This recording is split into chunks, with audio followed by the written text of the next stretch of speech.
Hi, good morning.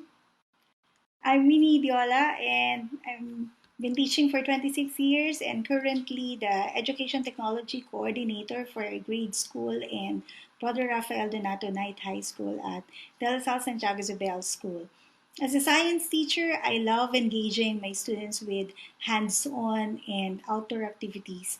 And as an advocate of blended learning approach, I enjoy the seamless integration or combination of face-to-face instruction and the use of technology tools in teaching and in designing learning experiences for my students.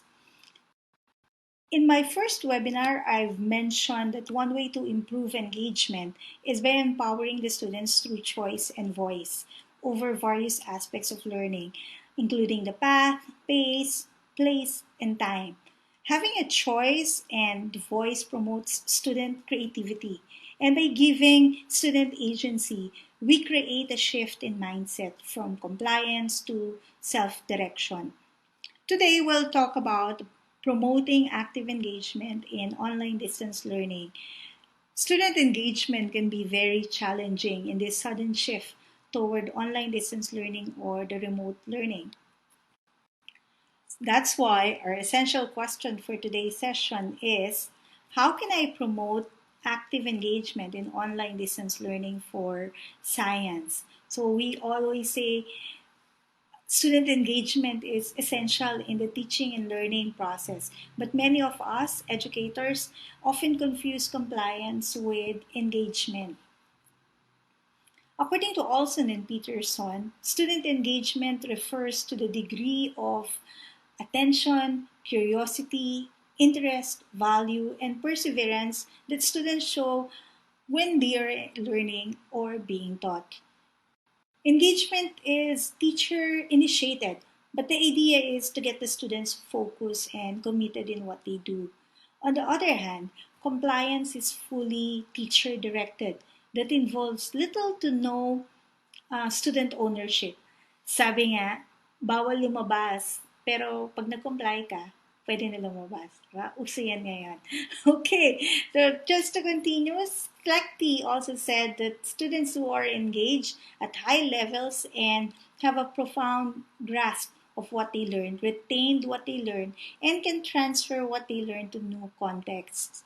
He said students who are engaged exhibit three characteristics.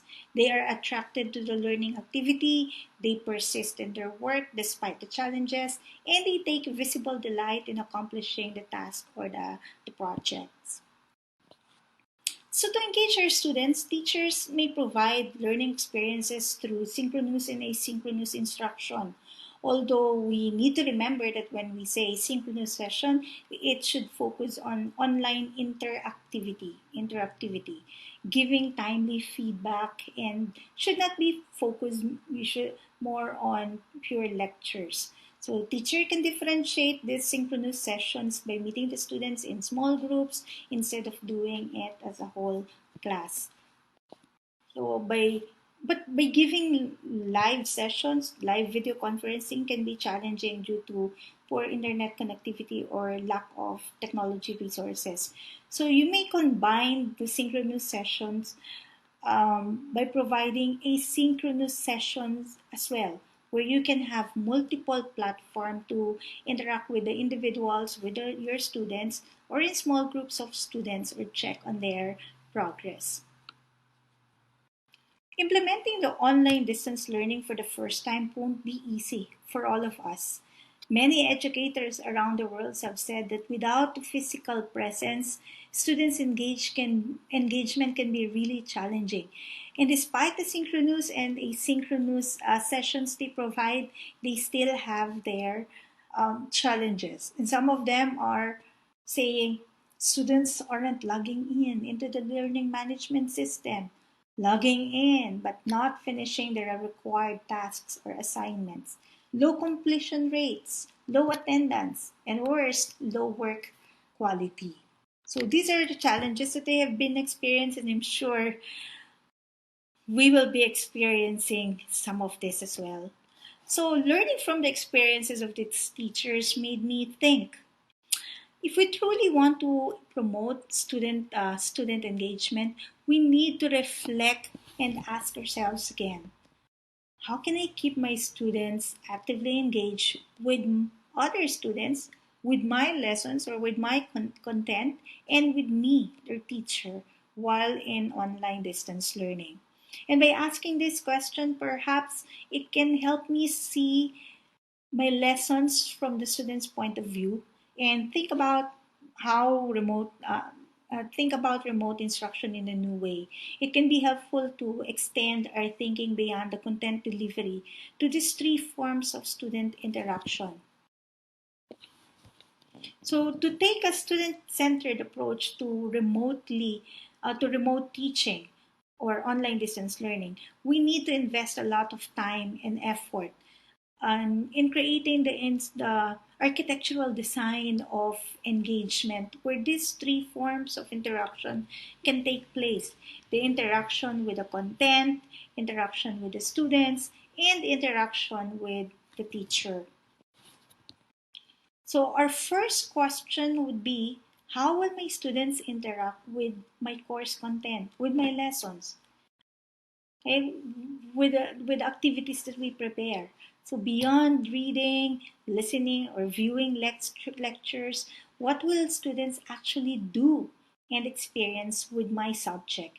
And how can they experience learning while they are at home? So the current health crisis has not allowed us to prepare the way we wanted our online classes would be. But there are some instructional methods that we can use to help encourage student engagement when delivering classes remotely.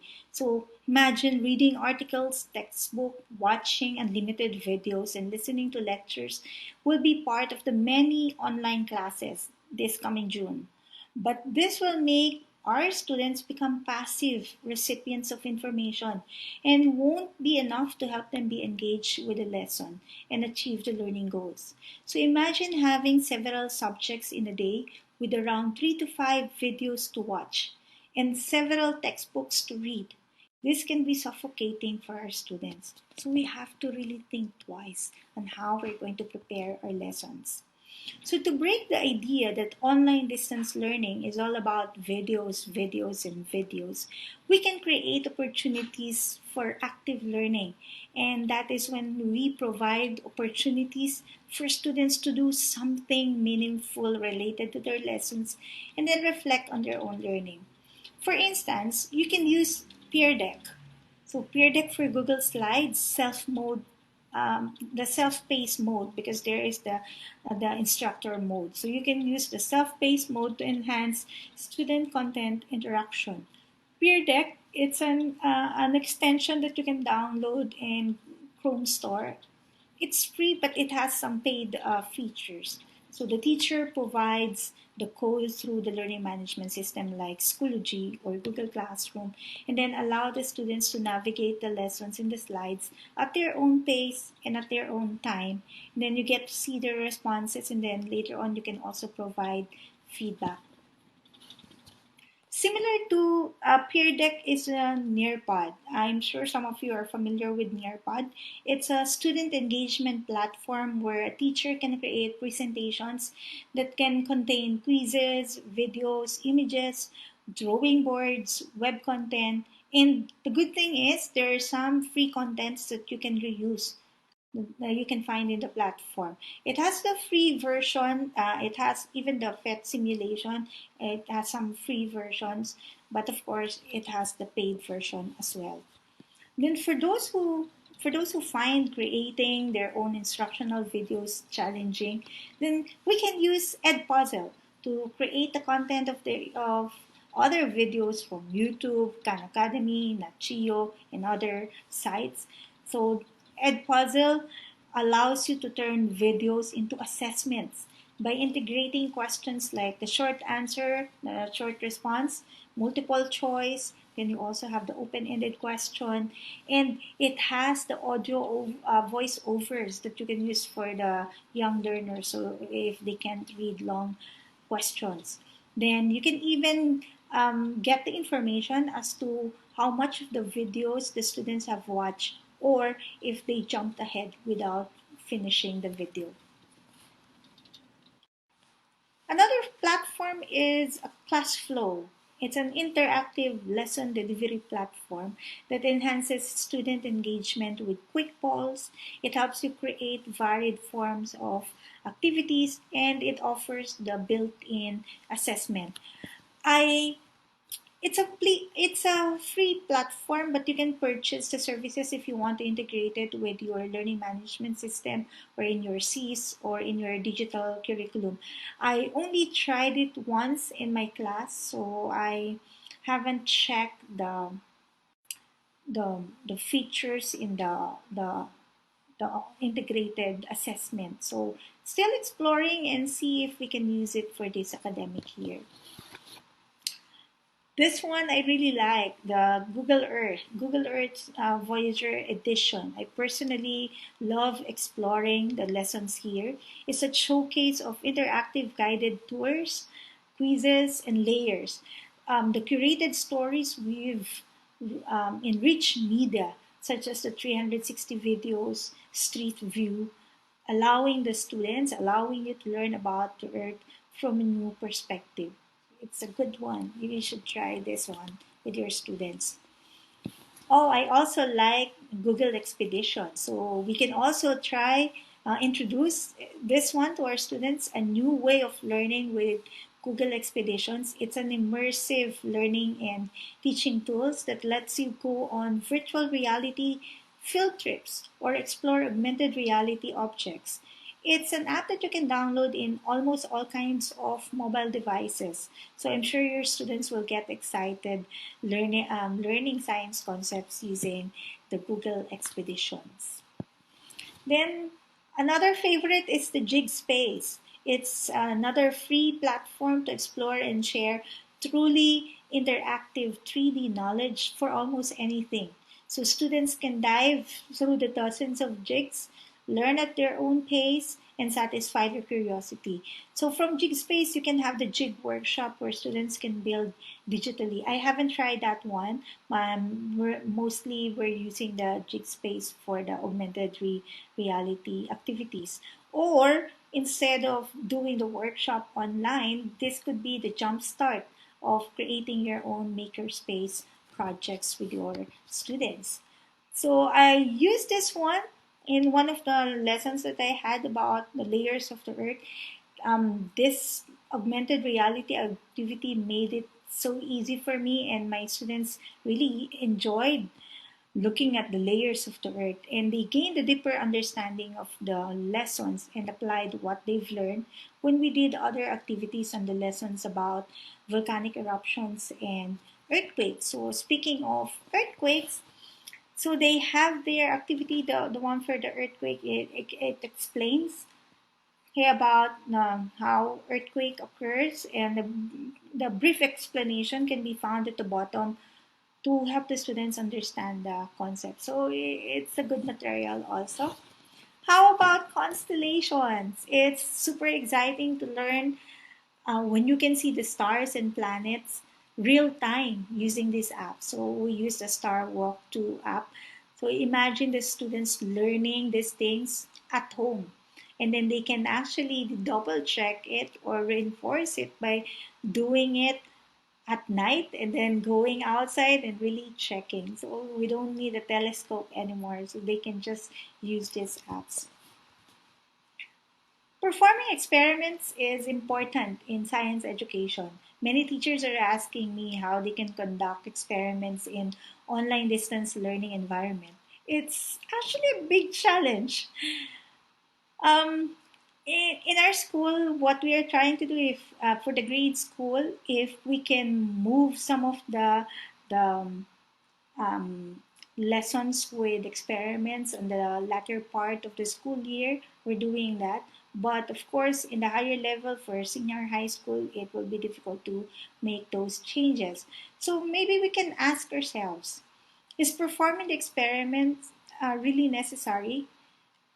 Because if it's not that necessary, maybe we can just make use of the videos and online simulations for now. It can suffice instead of not having anything. right? Because when you do experiments, or when we ask our students to do experiments at home, there are a lot of things to consider. Okay, first, the availability of materials to use while at home. Second, the safety of our students. Okay, and the third one, no matter how simple the activity would be, there should be the presence of an adult, the need for adult supervision.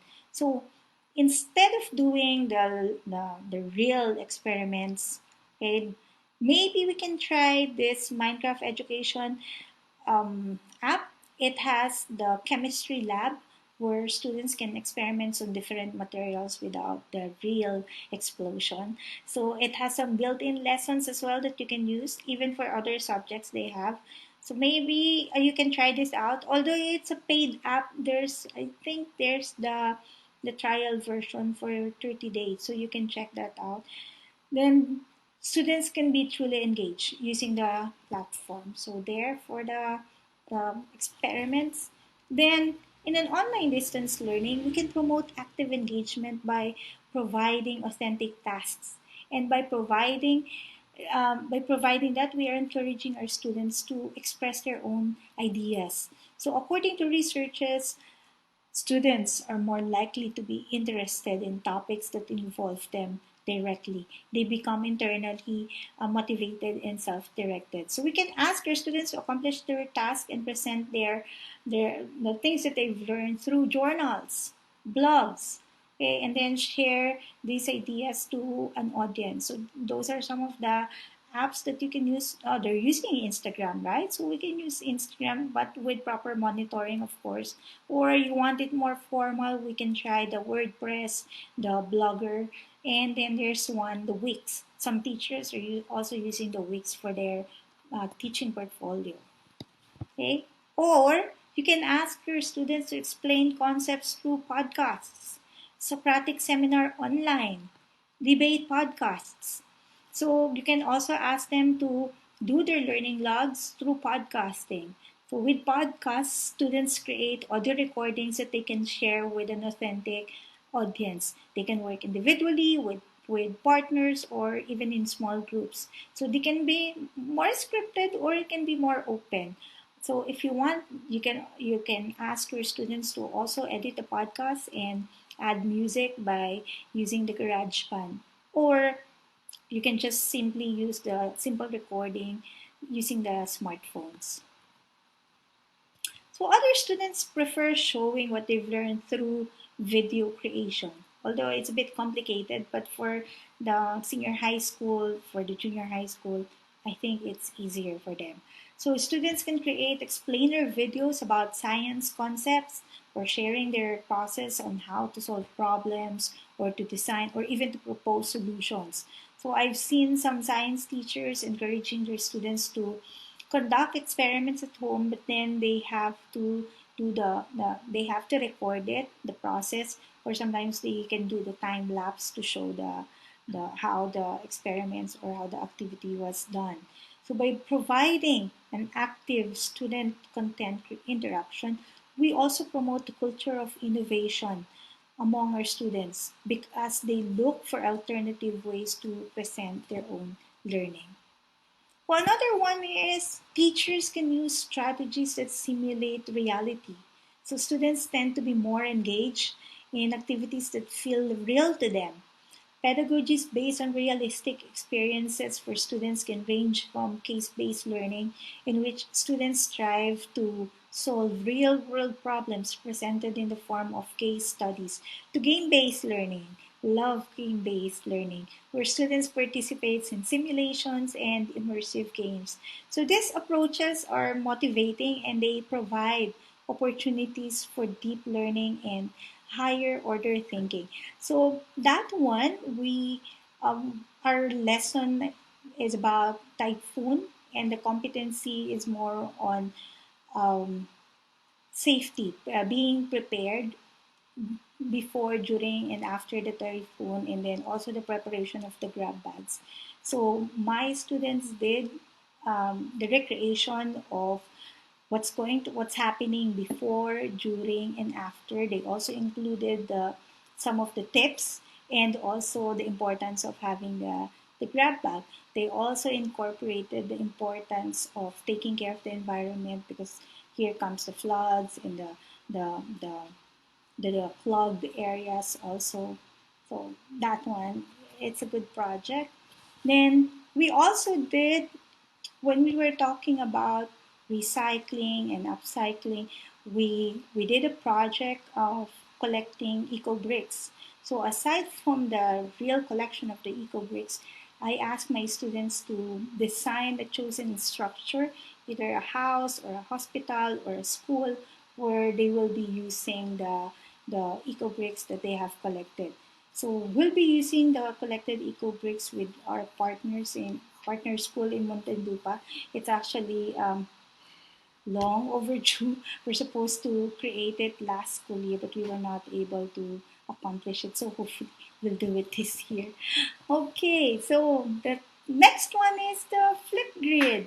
It's a web-based tool that allows students to view a question or topics, which can be a video of the teacher that you'll add or record, and then the students will be recording their own response, and other students may also or the students may submit their work, and classmates will respond also in the Flipgrid.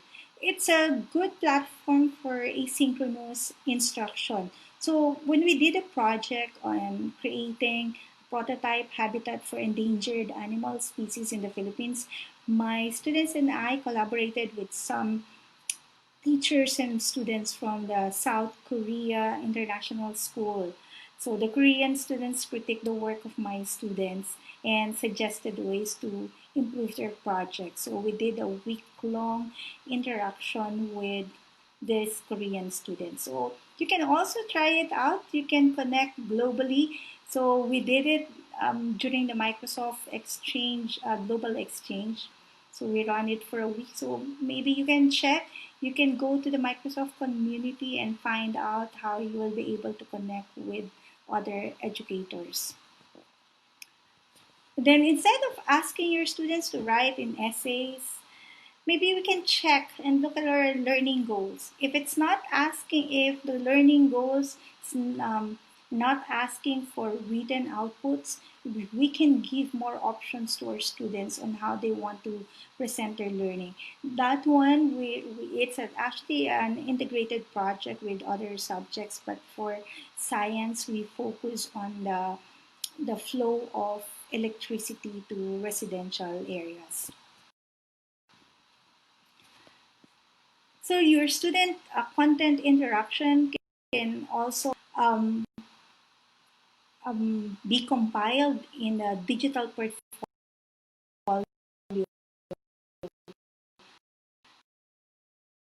So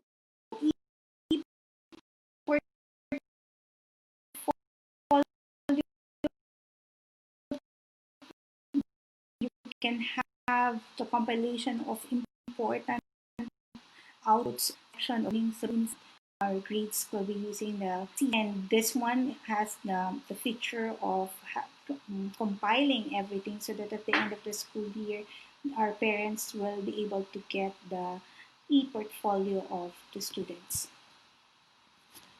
Or we can also provide problem-based or challenge-based projects. We can ask our students to observe the local community and look for some problems that can be included in their week-long wonder projects. Okay, and they can even create their own design sprint in solving the problem. So when we say design sprint, it's the 5-day process of validating ideas and solving big challenges through prototyping and testing ideas. So this one, we did it during the face-to-face instruction, but of course we can always replicate it in through online because the students can collaborate working on the project. So our problem here was actually looking at the neglected areas in our schools. So students can look at some areas also in their community, and then they would propose a solution on how to solve it. And when they propose their solutions, when we did it, my students proposed it and presented their proposals to our school coordinators and to our school leaders. Then for us, we can always ask our students to record their proposals, and then we can review it online. So after the proposal, then what we did, we look at some great projects and we chose two. Then we asked our school gardeners if they will be able to create the landscape design inspired by the work of our students. So we can also try that on working collaboratively online. So here's the work of my students, and our school gardeners were able to redesign one area of our school with that inspiration. Okay, another project of my student is the one that looks like the Zen garden. So if you visit our, that's that. It's a combination of 2 to 3 apps. When I asked them how did you do it, so they said, "Oh, Miss Winnie, we just combined 3 apps, blah blah blah." I couldn't remember all the apps that they use.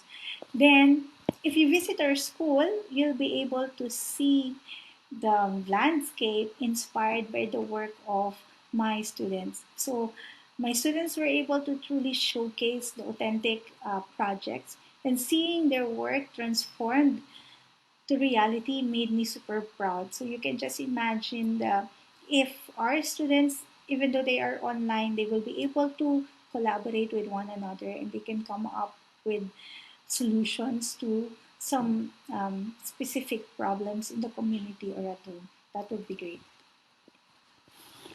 So the second question I have here, okay, is how will my students interact with other students?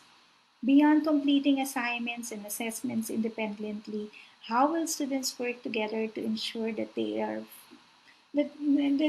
are still part of the learning community and have the opportunity to collaborate, think critically, be intellectually challenged, and make meaning with others? So, in the student to student interaction, we want to give the idea that even if the students are learning online, we need to leverage the power of collaboration. So, to make the most out of online learning, we need to leverage the digital tools for collaboration. So, when students interact with each other, they feel like they are part of the learning community. But this interaction also helps the students engage in higher order thinking that would be more challenging to accomplish if they are studying at home.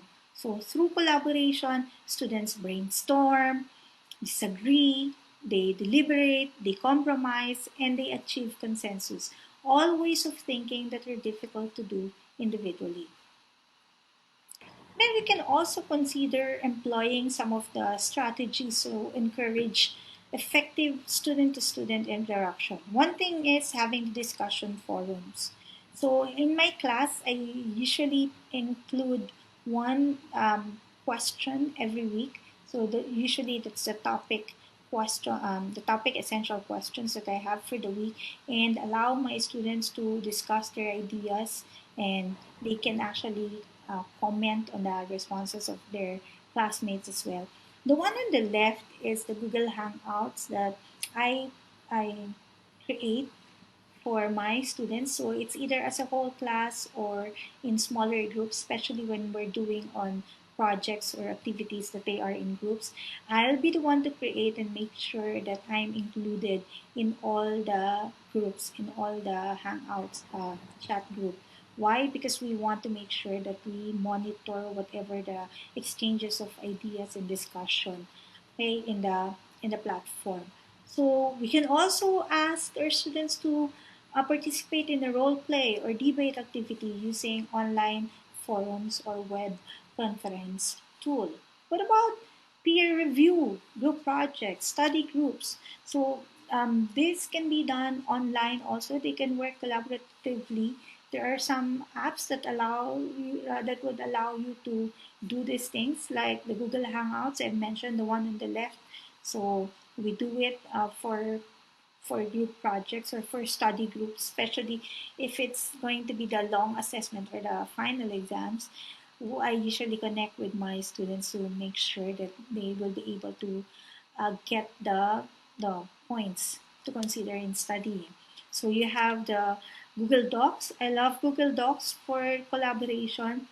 PowerPoint, Keynote, Google Slides, Pages, and the Word Online. These are some of the tools that you can use to collaborate with your students and your students to collaborate with their classmates. Then Padlet. Oh, it's one of my favorite apps because Padlet allows you to collect information and pin it on the virtual bulletin boards. So videos, text, links, and images can be drag and drop onto the board on virtual sticky notes. So it has some features that will allow you to monitor and to make sure that the students will not be posting inappropriate words or text. It has the feature that when the students write inappropriate or type an inappropriate word, it will change the word into an emoji. Okay, then that's good, right? So students can like, make comments, and interact with their classmates. Then the third question I have is how will my students interact with me, their teacher? So now that we're not inside the classroom with our students, how will the students be able to interact with me or with you? How might you guide student learning while also being flexible and trying to accommodate different students' needs? Okay, so that's our question for student-teacher interaction. So as I mentioned earlier, holding synchronous sessions is an important component in an online distance learning. Video conferencing is a great way to help students feel connected. Checking in matters. That's why we can offer short phone calls or video conference meetings with our students and with their parents just to regularly check. But then we know some things or we need to remember some things like when you are in a live conference, be sure to greet your students by name. Okay, try to remember their name or have the class ready. They love that. Encourage and allow social interaction personal level. Not to be too serious that it would feel like I'm in a classroom.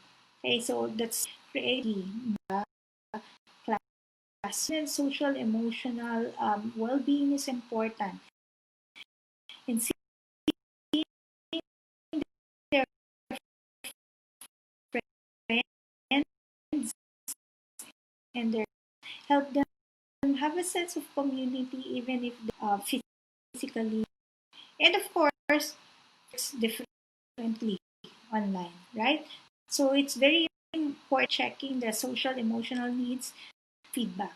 That's an important thing. We have synchronous session. Application of concepts, okay, would be necessary, and then provide for student in the polling, use a chat box and tools. So all features students take advantage features of your learning system. Okay, so please try not to this video conferencing or live sessions for like okay. This one to give you an idea when we say advice conference, it empowers students to ask for advice. So this is more about the learning specific skills that the students are missing. So this is your chance to target the one-to-one attention and then explicit help with the strategy. So the advice conference. The second one is the reflection conference. This empowers the students to reflect on their own learning. So instead of telling the students what to do, the goal is to draw out student reflection. So students using a series of, no, the teacher uses a series of reflective questions to lead students through process of metacognition into the setting and monitoring of goals. Then the third one is the mastery conference. Unlike the reflection conference, the focus here is not about reflecting on the process, but it's more of the students judging their own mastery of content. So this is where you can have, maybe your student has the copy of the rubric, then you also have the copy of the rubric, and then from there you can actually reflect and check the mastery of the content of your student. Okay, so those are the three forms of interactions that we can look into as we prepare our modules for this academic year.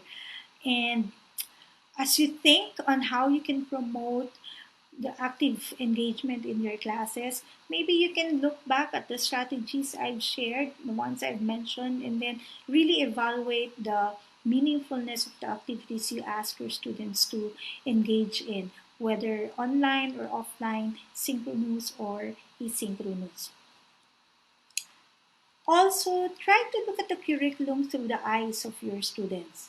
What will our students see as meaningful? And what might they see as pointless? Pointless at this time, right? Okay, so question for you. Can you transform materials and activities to better align with students' interests in this moment? Provide choices about what to learn and allow them to have a voice on how to proceed with instruction and learning activities. So we can check on that. So how are we going to transform our materials? Remember last week's session, I said it's not about converting your modules into online course. It's about transforming your materials so that but then when you transform your materials, you have to consider some of the instructions that we have mentioned already. But then again, a combination of flexibility within a clear structure and emotional support will be the key right now. I like this one from Benjamin Franklin. Tell me and I forget, teach me and I may remember, involve me and I learn. This is very true, right? Teachers, we must involve our students in the learning experiences we provide them so that they become responsible and they own their learning.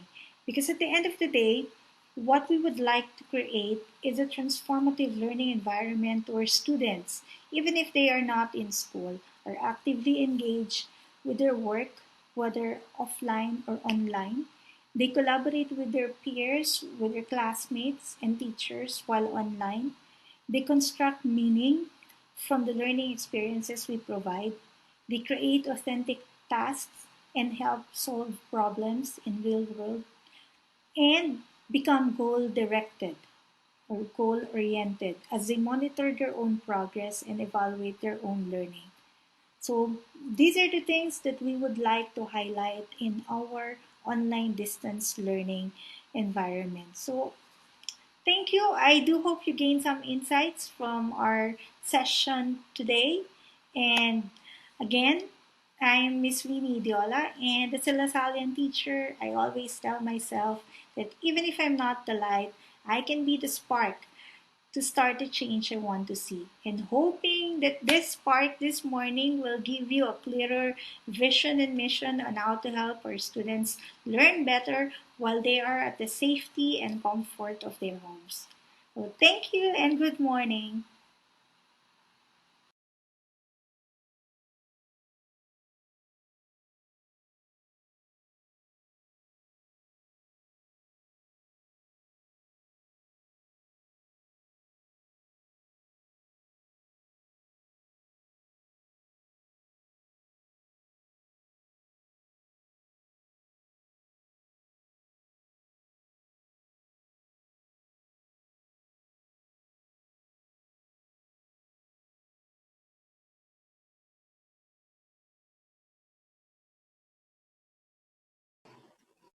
Now we are ready for our question and answer portion.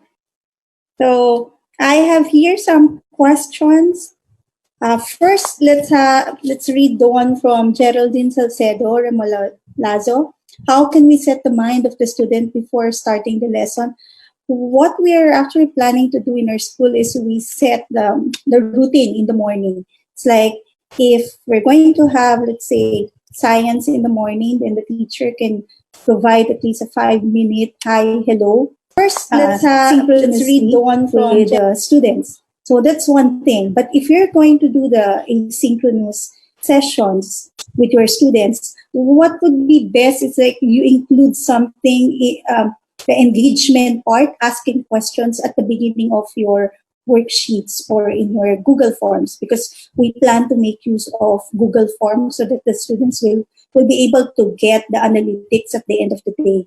Then, so that's one thing. Maybe we can ask the engage part of our worksheet or activity, ask questions, and then if it's synchronous, then ask the social and emotional well-being of our students as well.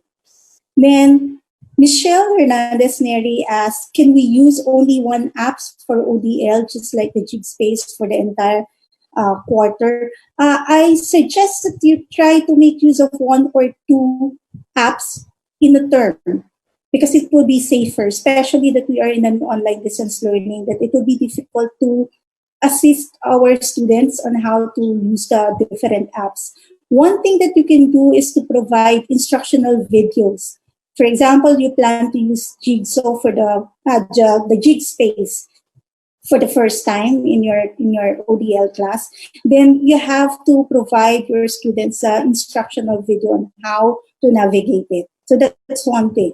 Then how can we assess the learner's level of understanding in each topic we presented using these apps? So for example, you use the Jig space. When I use the Jig space, I allow the students to explore it at their own pace. But at the same time, when they go back to their seats after enjoying the augmented reality activities or the virtual reality activities, when they go back to their seats, or when they, after watching it at home, after doing the activity at home, they must have the guide questions that they need to answer. And it would be better if we give these guide questions in Google Forms or in something, or let's say quizzes or Kahoot homework, then you can easily get feedback. You can easily gauge if the students were able to understand the lesson or not. So that's one thing that we can do to assess the level of understanding. Then from Erlinda Seralde, is it possible to use multiple apps in single session with the students? When we are doing it face to face, yes, we can do it. But again, it would be safer in the ODL classes to make use of one app, because if you present too many apps, it would be difficult to handle for the students, especially for the younger ones. What I suggest is to come up with a core four. When we say core four, if you're going to do ODL for term one or quarter one, what are the four priority apps that you will be using inside the classroom? And then at the beginning of the classes, present this core four so the students will navigate it at least for a week, give them some time on how to explore or to use these apps before implementing your formal lessons, because we want to make sure that we will not be causing anxiety to our students and parents because they don't know how to use those apps. So be sure to provide instructional videos. Okay? And core 4. Okay, next. The core 4 is first what will be your learning management system. That's an important the important app, because in an online distance learning, we need a platform where it would be the depository of our materials. We also need to make sure that they also have their depository of materials at home or online. So we introduced the Google Drive or the Microsoft Drive. And then the other one would be the one for analytics. Then you can have the Google Forms. Then you also can have for the presentation, you can introduce the Google Slides or the PowerPoint or the Keynote. Then, so that's it for the core 4. Marlon Natividad asks, what's the best ODL platform for kinder and grades 1 to 3? Oh, that's a good question, because for our pre-kinder to grade 3, we'll be using the Seesaw apps, the Seesaw class. There's a free version of the Seesaw class, so you don't need to worry. So all you have to do is to get their home learning codes and then give it to the students and to the parents. And then it's like a portfolio. It's every time you can create your materials, your worksheets, all other kinds of activities. You can embed videos, audio in your CISO accounts, and then the students will get it, answer it in the platform itself. They can draw, they can color, they can connect matching type, and they can even video record themselves and then upload it in the CISO platform. So that's the one that I can recommend for PK to grade 3. Okay, next, Josephine Maldiari. Do students need to download the same apps that the teacher uses in the ODL? Not all. For example, the Google Slides, the peer deck for Google Slides, the teacher needs to download it. And then all you need to do is to provide the code for your students so they can use it at home. Because there's the self-paced mode and the instructor-paced mode. So the self-paced mode is the one that we will use for the ODL classes.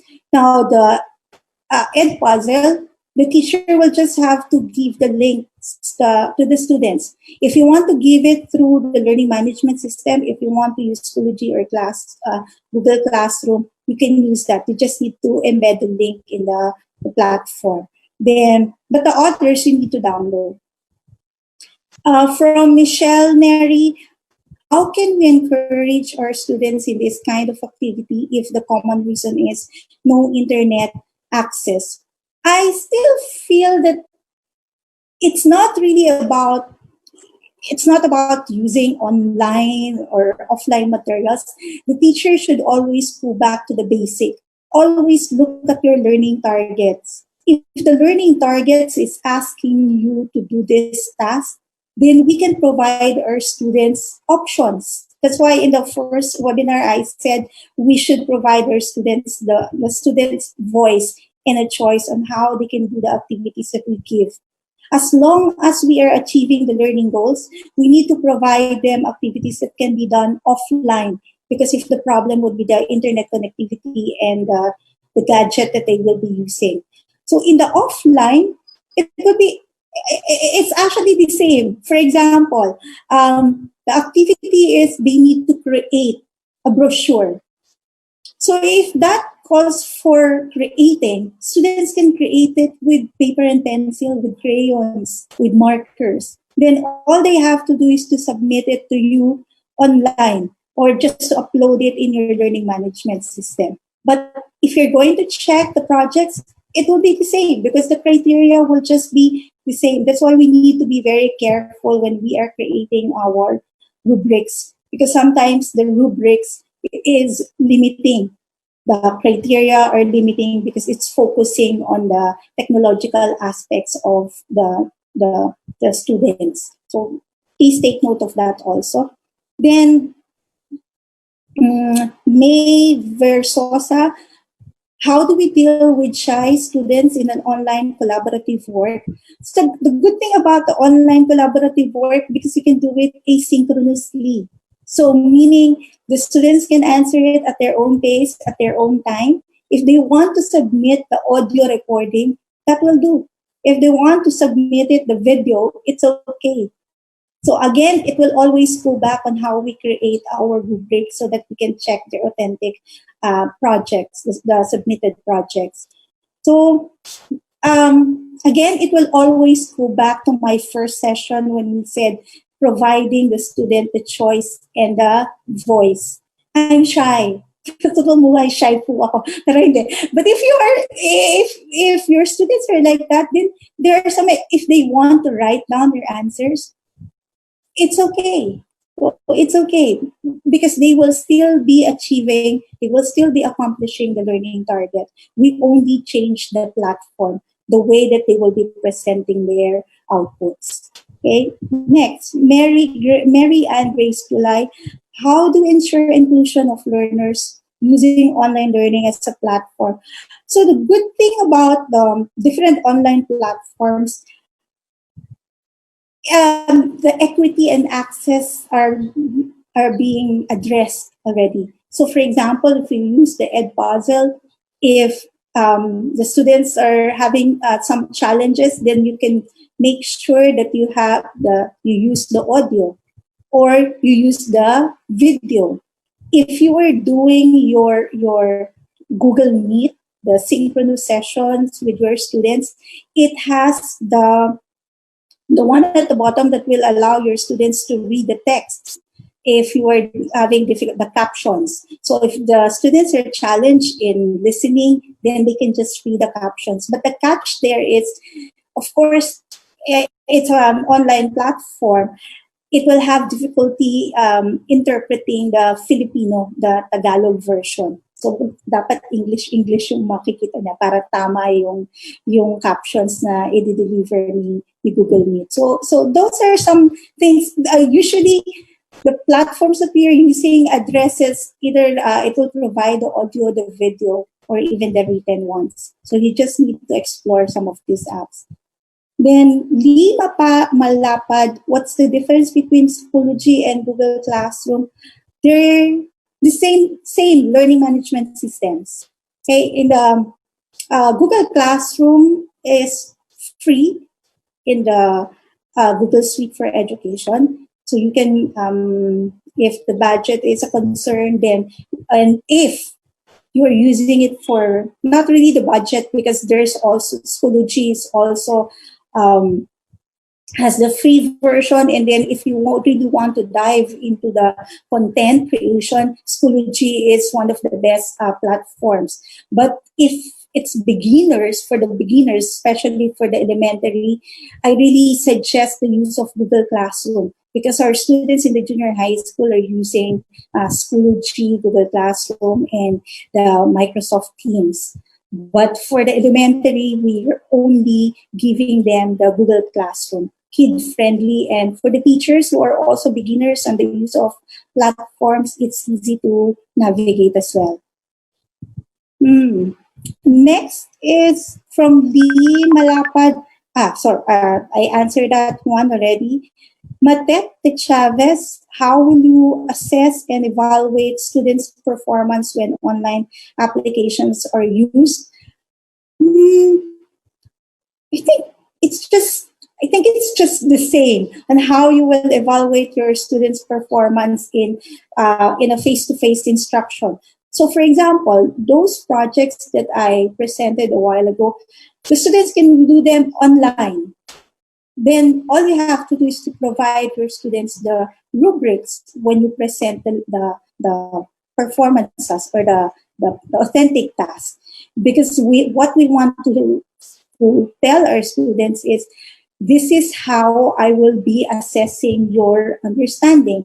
This is how I will check how much you have learned. So I'm giving you the rubric, then here are the challenges that you need to solve, or the authentic tasks that you need to do. And then you have to match it while the students are working. They need to look at the rubrics to make sure that they are on the right track. So I think it's not really, what is important to remember is teachers should not be limited with the idea of using the platforms. The platforms, these tech tools, they are just tools that will help us to deliver our content, to help our students deliver their understanding, but they are not there for us to be limited that I cannot do this project or I cannot give this activity to my students because they don't have poor internet in connectivity, they don't have the gadgets. No, it should be the other way around. Always focus on the learning targets. What is the goal of the lesson? And then from there, the teachers can be very creative and resourceful in finding out how it will work for students who do not have the internet and technology. And we should not limit those who have technology and those who have internet connectivity. So, yun po yung maganda ngayong panahon na to. Hindi tayo, walang boundaries of the four walls of the classrooms. The only limit would be our creativity. Because it's there, we just allow your students to explore. They have the limitations. How will it work? How will these limitations make us innovative or allow us to be innovative? Or how will this limitation allow us to discover alternatives? So, ganun po yung pwede natin gawin sa time ng online distance learning classes. Then, the last one, okay, are there any other questions? I think I was able to answer most of the questions. So always remember, if you're going to introduce those platforms, please provide instructional videos to your students. That's the important thing, because we don't want to cause anxiety because they cannot accomplish your task, not because they don't know what to do, but because they cannot manipulate the apps that we want them to use. And again, if it's for creativity apps, please make sure that we allow our students to have options. We don't limit them, dapat gamitin ang Keynote lang o dapat Google Slides lang. Hindi po dapat gano'n. So we have to provide our students the choice and the voice on how they want to show their own learning. So they own it. So if there are no other questions that maybe uh, just to thank everyone, because this will be my last session for this FB live session webinars of the Rex Bookstore. So again, thank you for those who watched the two sessions that I have online.